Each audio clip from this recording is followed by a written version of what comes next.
Welcome to the English Zone, where learning English becomes a journey of discovery. Today we begin an intense and compelling story about one of history's most talked about individuals, Adolf Hitler. Whether admired or despised, his life was marked by ambition, failure, and an unshakable hunger for power. From a boy with artistic dreams to a man who left a lasting impact on the world. This is a version of Hitler's life you've likely never heard. Put on your headphones, relax, and prepare to be immersed in a powerful story that will not only captivate you, but also sharpen your English skills. It began on April 20, 1889, in a small Austrian town called Braunau am Inn, where a baby named Adolf was born to Alois and Clara Hitler. No one could have imagined that this child would one day influence world history. In his early years, Adolf seemed like any other child. He enjoyed playing, sketching, and dreaming about a bright future. However, his relationship with his father, Alois, was strained. Alois had firm expectations. He wanted Adolf to study hard and follow in his footsteps with a career in government. But Adolf dreamed of becoming an artist.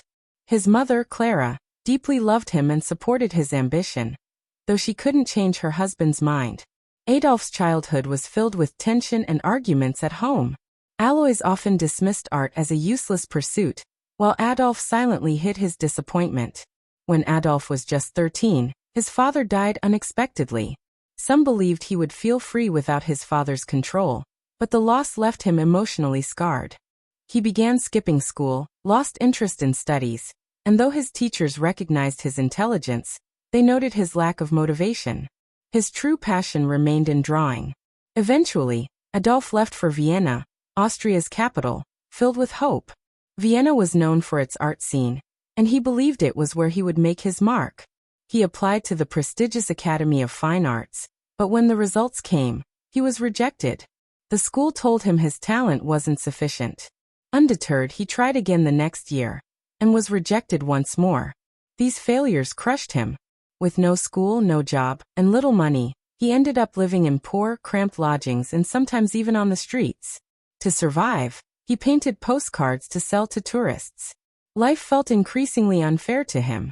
Things got worse when his mother passed away. Isolated and full of frustration, Adolf began to blame others for his struggles.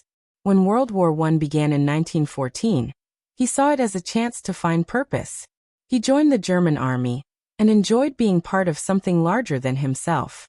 He served bravely and was awarded 2 medals for his courage on the battlefield. But in 1918, Germany lost the war, and Adolf was enraged. He believed the leaders had betrayed the nation, and became convinced that Germany needed a strong hand to rise again. Returning to a broken Germany, he found the country in disarray. People were jobless, food was scarce, and the economy was collapsing. Many Germans were bitter about their defeat and the humiliating terms of the peace treaty. Hitler saw this anger and pain, and decided to act. He joined a tiny political group called the German Workers' Party. He quickly stood out as a fiery public speaker, full of energy, emotion, and nationalistic promises. People were drawn to his words. As he gained popularity, he changed the name of the group to the National Socialist German Workers' Party, better known as the Nazi Party. He even designed their red flag with a black swastika, claiming it would become the most powerful symbol in the world. His speeches drew huge crowds. People were desperate for hope, and Adolf offered it. But his message was also filled with blame and hatred toward specific groups. Germany's situation after the war made it easy for him to rise. The country was suffering, and the public wanted answers. Hitler gave them a target to blame, telling them their pain wasn't their fault. Many found comfort in his conviction, and began supporting his cause. He organized rallies, spread his message, and grew the party rapidly. In 1923, he made his first attempt to seize power by force in what became known as the Beer Hall Putsch. The coup failed, and Hitler was arrested. During his 9 months in prison, he wrote a book titled Mein Kampf, My Struggle, where he laid out his extreme views. The book resonated with many Germans at the time. After being released, Hitler redoubled his efforts. The Nazi Party expanded further, and by 1933, he was appointed as Chancellor, Germany's highest political role. He promised progress, more jobs, a stronger military, and a renewed sense of pride.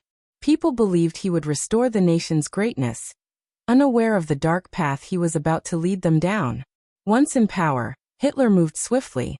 He oversaw major infrastructure projects, built new schools and factories, and brought down unemployment. To many Germans, life seemed to improve. But behind the success was growing control and oppression. Media, schools, and radios were all used to spread Nazi ideology. Opposition was crushed, critics imprisoned, and fear silenced voices. He created a powerful secret police and youth organizations to train the next generation in Nazi beliefs.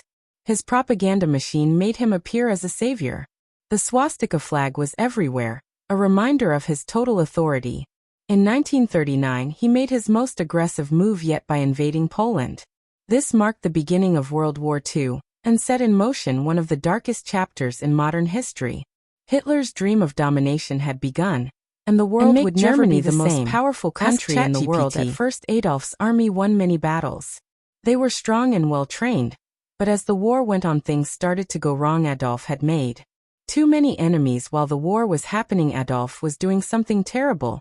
He wanted to remove all Jewish people and others he thought didn't belong in his vision of Germany. This was called the Holocaust, one of the darkest chapters in human history. Millions of innocent people were killed in camps. By 1944, Germany started losing the war. Adolf's enemies, like the United States, the Soviet Union, and Britain, were too strong. Bombs fell on German cities, and the people who once called Adolf a hero began to lose hope. Adolf became paranoid. He trusted no one, and spent most of his time hiding in his bunker. By 194, for Adolf Hitler's dreams of ruling the world were falling apart. His army, which once seemed unstoppable, was now losing battles everywhere. The Soviet Union, one of his biggest enemies, pushed the German army back from the east. At the same time, American and British soldiers attacked from the west. German cities were bombed day and night. Families lost their homes, and the people began to turn against Adolf. Why did we follow him? Many asked, but Adolf didn't give up. He sat in his bunker giving orders to his generals. "We will not surrender," he shouted. But deep inside, even Adolf knew the war was lost. In early 1945, Adolf stayed in a bunker deep underground in Berlin. The bunker was cold and dark, but it was safe from bombs inside. Adolf spent his time planning. Though there was little hope left, he was not alone. His most loyal followers were with him, including his girlfriend Eva Braun. Eva had been by his side for many years. Though Adolf kept their relationship private, she loved him even in his darkest days. Outside the bunker, the sound of gunfire grew louder every day. The Soviet army was getting closer to Berlin. "The end is near," whispered his advisors. Leaders from other countries begged Adolf to surrender. "Save the people of Germany," they said, but Adolf refused. He believed surrender was a sign of weakness. "If Germany loses, it is because the people were not strong enough," he said coldly. By April 1945, Berlin was surrounded. The Soviet army attacked the city from all sides. Buildings collapsed, fires burned, and people ran for their lives. On April 29, 1945, Adolf made a surprising decision. He married Eva Braun in the bunker. It was a simple ceremony with just a few people. "You've always been by my side, Eva," Adolf said. Eva smiled, even though she knew this was not a happy moment. After the wedding, Adolf and Eva spent hours together talking about their lives and what they had done. They both knew the end was near. On April 30, 1945, Adolf made his final decision. He called his closest followers into the bunker and told them, "I will not be captured alive." Adolf believed it was better to die than to let his enemies take him. He and Eva went to a small room. Moments later, they took their own lives. Adolf was 56 years old when the Soviet soldiers reached the bunker. They found Adolf and Eva's bodies. The war in Europe ended shortly after Germany surrendered on May 8, 1945. The people of Germany were left with nothing but ruins. Adolf's dream of making Germany powerful had instead brought destruction and sorrow. Millions of lives were lost because of his actions. After Adolf's death, the world worked to rebuild. Germany became a peaceful country. People remembered the horrors of the Holocaust and World War II to ensure such events never happen again. Today, Adolf Hitler's name is a reminder of the dangers of hatred, unchecked ambition, and misuse of power. Finally, his story teaches us every decision we make shapes our future. Adolf's choices led to pain and loss, not just for him but for millions of others. This reminds us that every action, no matter how small, matters. We must choose wisely And always think about the impact our decisions have on others and importance of compassion and unity. Hate and division only tear people apart. The world is a much better place when we come together, respect each other, and work towards peace. Life is too short for anger and judgment. By being kind and understanding, we can create a future filled with hope, not regret. So remember, choose love over hate, humility over pride, and unity over division. These simple lessons can make our world a better place. This was the story of Adolf Hitler, a man whose life changed the world forever. It's a story of dreams, power, and the mistakes that led to tragedy. Remember, history is not just about the past, it teaches us how to build a better future. Thank you for listening, and don't forget to like, share, and subscribe to English Avenue for more exciting stories that help you learn English while exploring history. See you in the next story.